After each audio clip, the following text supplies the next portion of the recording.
Hello everyone, welcome to Screen Scream. I'm Viola. Can't believe it's already July. I'd like to know what movies have you seen the first half of the year.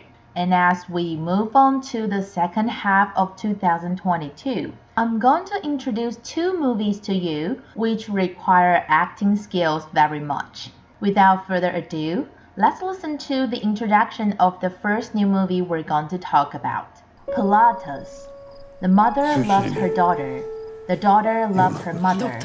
The tragedy of misunderstood love. The adaptation of Magda Szabo's novel translated into 12 languages.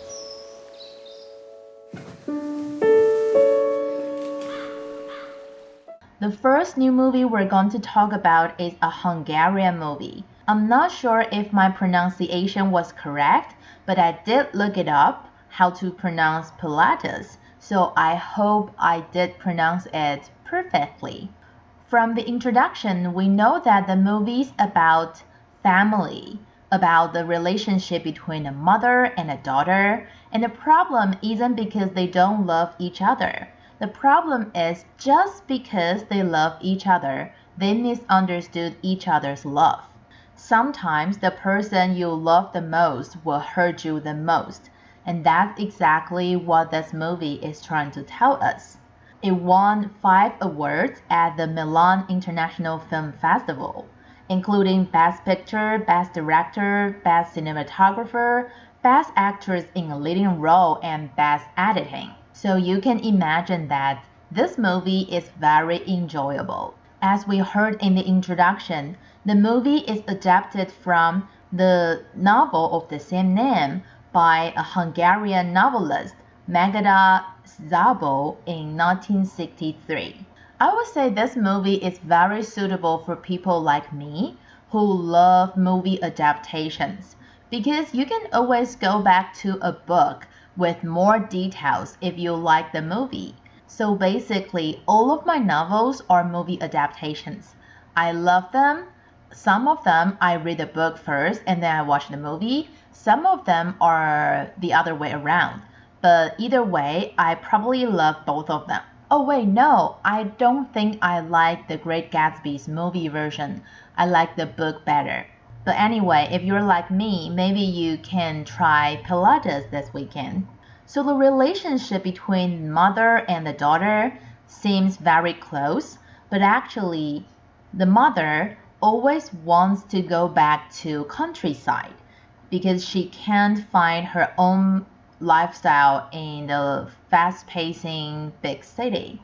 And everything her daughter arranges for her becomes a limitation for her. But the daughter means well. She wants her mother to have some special experience. But the result is that her mother starts to hide in her own world, having hallucination or something like that. I think maybe this movie is very suitable for mothers and daughters to go watch together. And if you have some thoughts, feel free to let me know. Now let's listen to the second new movie we're going to talk about today. The Black Phone. Finney Shaw is a shy but clever 13-year-old boy who is abducted by a sadistic killer and trapped in a soundproof basement where screaming is of no use. When a disconnected phone on the wall begins to ring, Finney discovers that he can hear the voices of the killer's previous victims, and they are dead set on making sure that what happens to them doesn't happen to Finney. You need some help? You see that? The second new movie we're going to talk about is a Hollywood movie. Just from hearing the introduction, I think the movie is going to be interesting. But according to what I heard, I think it's a horror movie, so I don't really think I dare to watch it. The scariest part is probably the disconnected phone which is ringing. That's the titular object and also the key of the movie, the black phone. I tried to watch the trailer when preparing for this section, and I got shocked at some point when one of the previous victims showed up. I'm not sure if he's a reality figure or just, ghost. in the movie. But anyway, he showed up when Finney answers the phone. Because I just closed the tab right away, so I don't really know what exactly on his face, but I think it's either a stab hole, a knife wound on his face, or just rotten flesh. Well, I don't think rotten flesh is any better, but that's just too scary for me. I just turned it off. But what I want to tell you is that every voice from the calls is from the victims. So each connection is a clue. Clues for Finney to know more about the killer. So each phone call is silver lining for Finney because it gives him more chances, more opportunities to get away. The movie is directed by the director of the first Doctor Strange movie, Scott Derrickson. He once again directed his most famous horror genre, and he cooperated with Blumhouse Production. If you love horror movie, you will know Blumhouse Production, and everything they make is super scary, and I would say they guarantee the quality. So even though I personally don't dare to watch The Black Phone, if you like horror movie, I would recommend you to watch this weekend. And before we move on to Top 007, let's review what we had from last week first. Top 3, Lightyear. Top 2, Doctor Strange in the Multiverse of Madness. And we had 2 movies for Top 1, Jurassic World Dominion and Top Gun Maverick. We have some changes and some new faces this week, so let's check it out.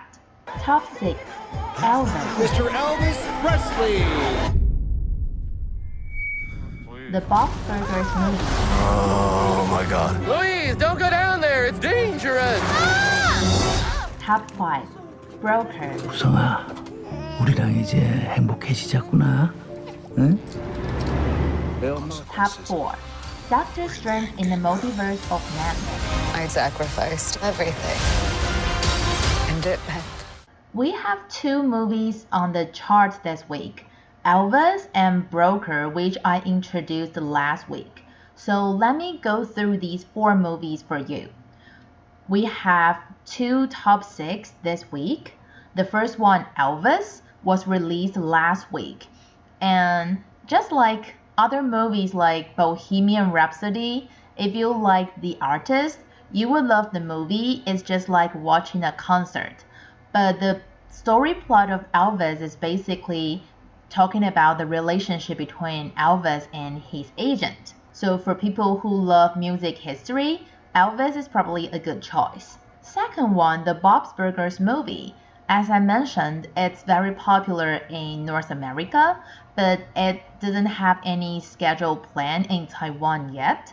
So if you're in North America and you want to watch this movie and you haven't, you better hurry in case it leaves the theater.